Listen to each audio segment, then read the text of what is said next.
If you've tried making salsa in the past and it's just never turned out the way you wanted it to, and you've just given up because you didn't think there was an easy way to do it, let me show you what I'm doing here using Mrs. Wage's salsa mix. It is absolutely the foolproof way to make salsa. I've been using it for years and it has never failed me, and it's some of the best salsa you will ever taste.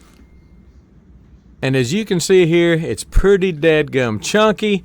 It's so very good. I'll show you the mix. I'll show you the process here. This is my Victorio food processor. I've got the salsa plate on it. I don't know whether you can see it or not, but it grates the tomatoes a little more coarse, leaves a little bit of the seeds in it, leaves a little bit of the skins in it. There's the Mrs. Wage's salsa mix. One little old packet. It's very inexpensive, and I'll link to it below. You're going to love this stuff. They make mild, medium, and hot.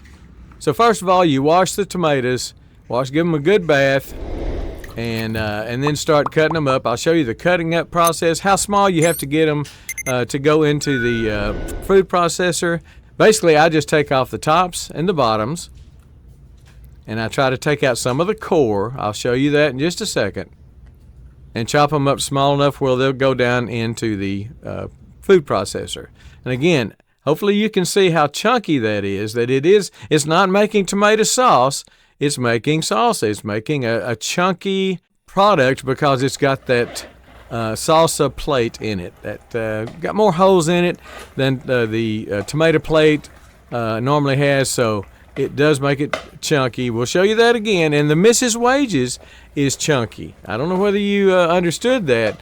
I'll show you down in the package in just a minute. Dehydrated vegetables in it, onions, peppers, garlic, things like that. And they swell up when you process them to a pretty chunky, there it is, a pretty chunky salsa.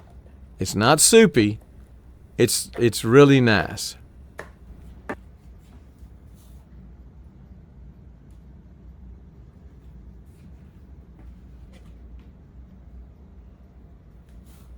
You just push the tomatoes down in there. There's a worm gear, as you can see, and the tomatoes, it draws the tomatoes through, pushes them through. And here's the cutting up process. Take the tops off.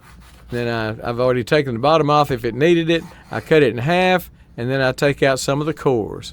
I don't take out a lot of the core because so much of it comes out with the processor. But there's the core coming out, the biggest majority of the core. Then I cut it in small enough pieces to go down into the food processor.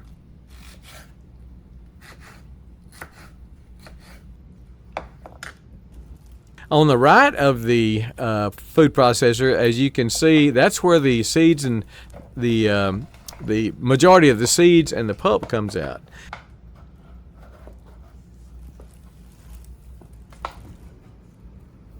This is the Mrs. Wage's, chunky, as you can see. Sterilizing the jars, 250 degrees in an oven. Get it boiled up. Yeah, just a little bit of vinegar, half a cup of vinegar to the mix. One package does 5 pints. I doubled mine up, so we're doing 5 quarts. I had to use 2 packages, but one package does 5 pints of the Mrs. Wage's salsa.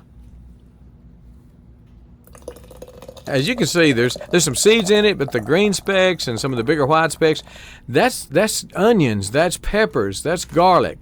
It's got some big chunks in it. You're not just going to be eating a soupy salsa. You're going to be eating chunky salsa, and it is so very good. Now, I'm pouring this into hot jars. Those jars just came out of the oven. They're 250 degrees. Got to be careful with them, but you wouldn't pour something this hot into cold jars. You don't want to go straight hot into a cold jar or cold into hot jars because it could crack the jars even though they're mason jars. So be careful about how you do this, but hot jars, hot liquid can go in hot jars. This is a shot after. I didn't show you the canning process. Basically, it's a 40-minute process for pints, and look at it, what it looks like when you start taking it out of the canner. There's the first one out. There's the rest of them. See how chunky it is? It's not only beautiful, It is really, really good. I'm going to have a link below to everything I've used here. If you've never tried the Mrs. Wages salsa mix, you will be amazed at how easy it is. Again, all you add to your fresh tomatoes is a half a cup of vinegar, the salsa mix, half a cup of vinegar per package. I double my run, and that's it. You can also do this with canned tomatoes. If you don't have any tomatoes, all you have is access to canned tomatoes at the store, it does just as well, and the recipe is for canned tomatoes is on the package also. If you've never tried Mrs. Wages, you certainly need to. It is perfect salsa. You'll love it. I guarantee it. All right, we're gone.